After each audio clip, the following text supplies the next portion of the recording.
Приветствуем наших подписчиков и гостей канала Эзотерика для тебя. Друзья, мы вас всех приветствуем в изобилии и достатке. Сегодня в этом видео мы с вами уделим внимание большому празднику, который все мы с вами будем отмечать 5 мая. Друзья, Великая Светлая Пасха. В этом видео поговорим о традициях этого дня, что можно делать в этот день, что категорически нельзя делать, чтобы весь год не прожить в бедах, неприятностях, а также в финансовых проблемах. Поговорим о народных приметах на удачу, на деньги, а также поделимся определенными секретами. Поэтому обязательно посмотрите это видео, друзья, от начала до конца. Прямо сейчас ставьте лайк этому видео, а в комментарии обязательно напишите «Светлая Пасха» и пожелайте себе того, что вы считаете важно и нужно. Здоровья, счастья, благополучия, радости, гармонии и так далее, и так далее. Но не забывайте прописывать и ваше полное имя. Также хотим поблагодарить за донаты, друзья, которые вы нам отправляете. Нам очень приятно, благодарим. Итак, друзья, в этом 2024 году празднование Пасхи приходится на 5 мая в православии. И вы знаете, Светлая Пасха – это главный праздник, который отражает следующие слова праздника. Это праздник и торжество торжеств. Церковное празднование Пасхи продолжается 40 дней. Вы знаете, Светлое Христово Воскресенье – это древнейший и важный праздник. И не просто праздник, а праздник всего православного мира. День торжества, жизни над смертью. В первые века христианства разные общины праздновали Пасху в разное время. На востоке, в Малой Азии, ее отмечали в 14-й день месяца Ниссана. Это был или март, или апрель. На какой день недели не приходилось это число, Западная церковь праздновала Пасху первое воскресенье после весеннего полнолуния. И на Первом Вселенском соборе в 325 году было принято решение праздновать Пасху повсеместно в одно и то же время.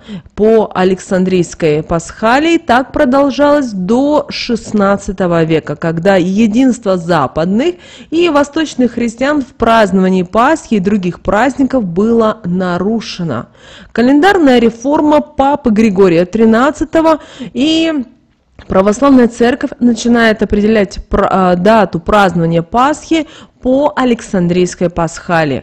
Праздник должен быть обязательно в воскресенье, после Иудейской Пасхи, после полнолуния и после весеннего равноденствия. Как же должна происходить подготовка к Пасхе? Начнем, друзья, с вами с чистого четверга или Великого четверга. Здесь оно имеет символическое значение. При этом в этот день имеем все, что связано с мытьем и уборкой, с водой, с купанием. В чистый четверг также принято ходить в церковь на исповедь и причастие. После возвращения из храма хозяйки начинали уже готовить дом к Пасхе, обязательно проводили уборку, не забывали вычищать все уголки своего дома, мыли полы, лавки, кухонную утварь, стены и потолки. Также старались в этот день устраивать грандиозную стирку, вычищали и перетряхивали все половики. На Руси считалось, что если в чистый четверг хорошенько убрать дом, то весь год будет чистота, в том числе и духовная. По обычаю после четверга генеральную уборку хозяйка не имела права делать. Она не имела права не убирать, не мыть что-либо аж до самой Пасхи. Убрав жилище, хозяйки начинали уже заниматься готовкой, пекли куличи и заранее подготовленная опара готовили творожные Пасхи и другие праздничные блюда. Не забывали запечь и вкусное мясо. Также вечером четверга было принято всей семьей красить яйца. Но помним о том, что главное блюдо Пасхи – это все-таки кулич, который символизирует присутствие в доме воскресшего Иисуса Христа. Куличи начинают печь в четверг, в субботу их освящают. В храмах также на Пасху принято делать и творожные пасхи. В народе их называли запаски или ласково пасочки и красили яйца. Творожная Пасха символизирует сам праздник Пасхи, а яйца красят в память о чуде, свидетелем которого стала Мария Магдалина.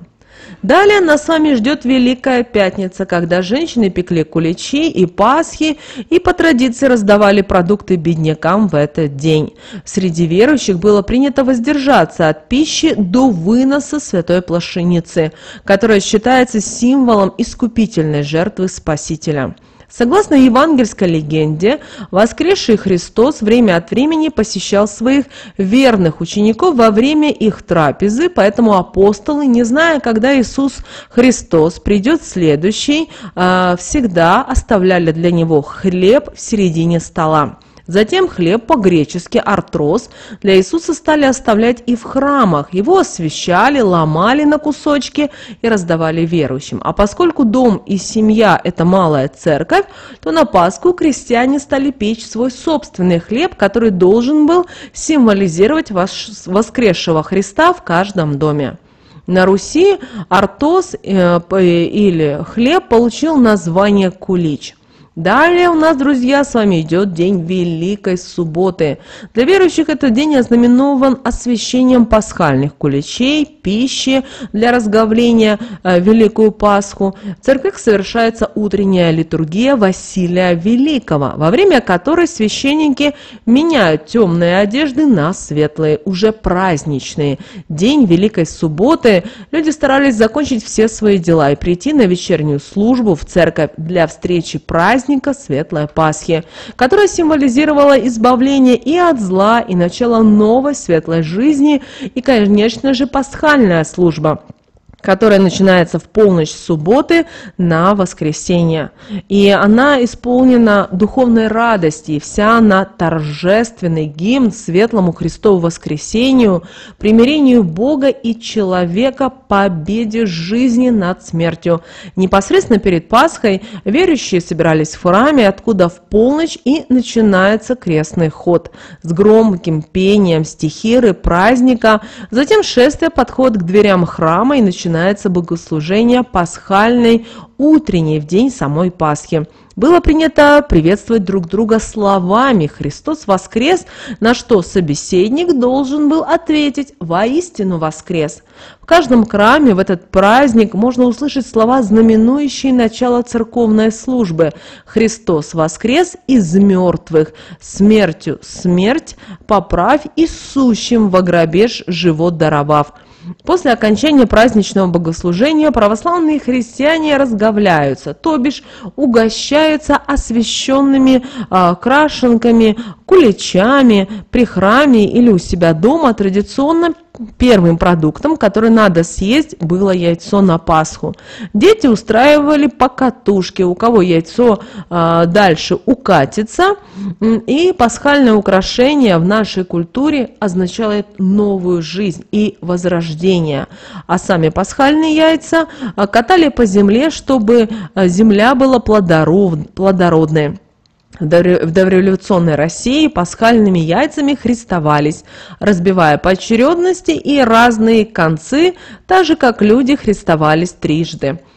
После колоколов во время страстных дней на саму Пасху, особенно торжество, звонится благовест. Всю Светлую Седмицу любой желающий может подняться на колокольню и позвонить в честь Христова воскресения. Поэтому воспользуйтесь обязательно таким случаем празднования Пасхи, которое длится 40 дней, потому как именно столько времени Христос провел на земле со своими учениками после воскресения. В храмах устраивают через неделю после Пасхи, когда на Светлую Седмицу проводятся торжественные богослужения, крестные ходы и окропление святой водой. Всю неделю после Пасхи принято ходить в гости к близким на гуляния, христосовываться и дарить обязательно подарки. Чтобы пасхальная выпечка получилась пышной и вкусной, в доме должно быть только тихо и спокойно. Нельзя громко говорить и тем более ссориться. В церкви каждый хозяин старался как можно скорее донести пасхальный кулич домой, и этот обычай основан на народном поверье, что кто первый прибежит с Пасхой домой, у того будет лучший урожай. И то считается, что тот хозяин первым закончит полевые работы. В связи с этим обычаем существовали и некоторые другие пасхальные поверья. Хлеб будет расти так быстро, как бежит хозяин. Если всех обгонит, или у того лошадь будет самая сильная, целый год будет в работе обгонять других. Народные приметы погоды на Пасху имели большое значение для наших предков. Именно по ним можно было узнать, насколько урожайным и удачным будет весь следующий год. Если в этот день разыграется гроза, значит осень придет поздно и будет сухой дождь без грозы, который предвещает дождливую весну. Если пасмурно, значит и лето будет холодным и пасмурным. Мороз на Пасху предсказывает хороший урожай. Холодная, но не минусовая погода к сухому лету. Если сходит весь снег полностью к урожайному году, если во вторник после Пасхи, то будет ясная погода. И все лето будет дожди, тепло, ясно, значит лето будет солнечным и урожайным. Звездная ясная ночь на Пасху обещает заморозки и похолодания. И после утренней службы в первый день после Пасхи ходят христосоваться с усопшими на кладбище, зарывают яйцо в могилу. Таким образом происходит поминовение умерших на светлой неделе. Хотя в какой-то степени это противоречит церковному канону, как несовместимое с радостью по поводу воскресения Христа, и сохранила статус сугубо народного обычая.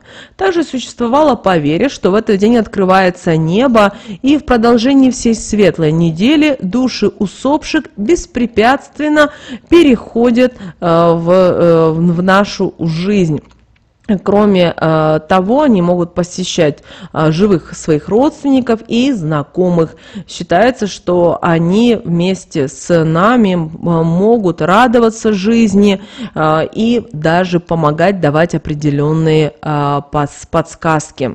Далее, друзья, что еще нужно сделать? Обязательно на Пасху, обязательно 5 мая, обязательно в этот день раскройте шторы, занавески, жалюзи, потому что в этот день, 5 мая, свет имеет очистительную силу, и попав в дом через окна, он очистит ваше жилье от всякого негатива и темных сил.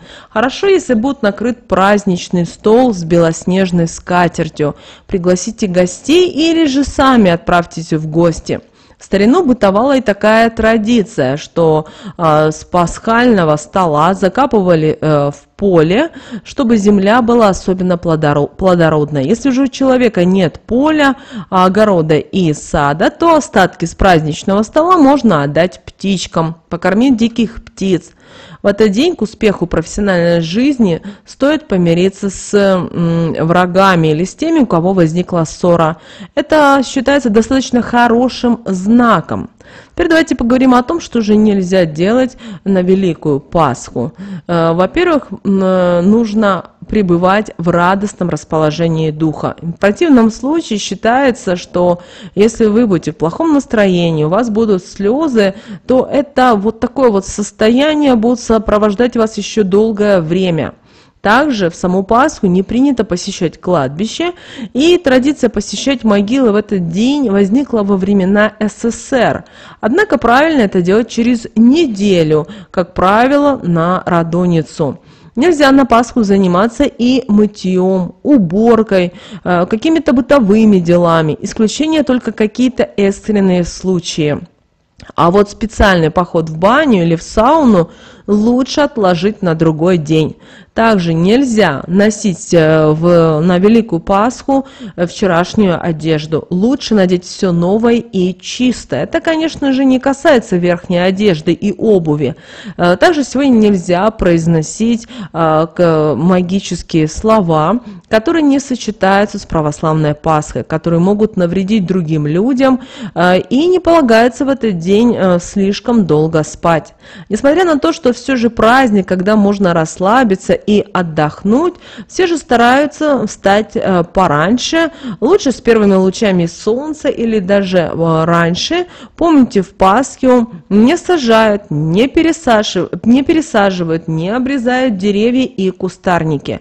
Все садово-огородные работы лучше оставлять на следующую неделю. Также не ходят на охоту, рыбалку. Также в этот день не стоит выносить мусор, не стоит выбрасывать какие-либо вещи из дома. Иначе таким образом вы можете благополучно вынести удачу, благополучие и нарушить атмосферу вашего дома. Работать в этот день не рекомендуется, но это не относится к обязательной работе. Например, если вы работаете по графику или у вас дежурство на воскресенье, то в таком случае это работа, которая связана именно с вашим материальным достатком. Также есть определенные народные приметы для улучшения материального благосостояния семьи. Для того, чтобы ваша семья жила в благополучии, были деньги, в этот день, запомните, именно в Пасху, в 5 мая, берите деньги только левой рукой, а отдавайте правой. Помните, что деньги любят чистоту, поэтому не трогайте купюры грязными руками. Также богатый и обильный пасхальный стол привлечет успех и процветание в дом. Скатерть на праздничном столе должна быть самая красивая, белая, новая. Это будет говорить о том, что следующий год для вас пройдет в достатке. Также обращаем ваше внимание, если вы будете проводить уборку в доме перед Светлым Воскресеньем, мыть, чистить все предметы, то это нужно делать по часовой стрелке и в комнате убирать от угла к центру. Тогда весь год будут деньги водиться. Мусор из дома в праздничное воскресенье выносить нельзя, иначе весь достаток уйдет. Также после пасхального богослужения нужно подать нищим милостыню, поделиться с ними крашенными яйцами. Добрым поступком, который сделан от чистого сердца, привлечет успех и достаток. Какие есть еще народные приметы на удачу в этот день? Светлую Пасху обязательно посмотрите на солнышко. Почему? Потому что считается, что таким образом это Бог с вами здоровается в этот день.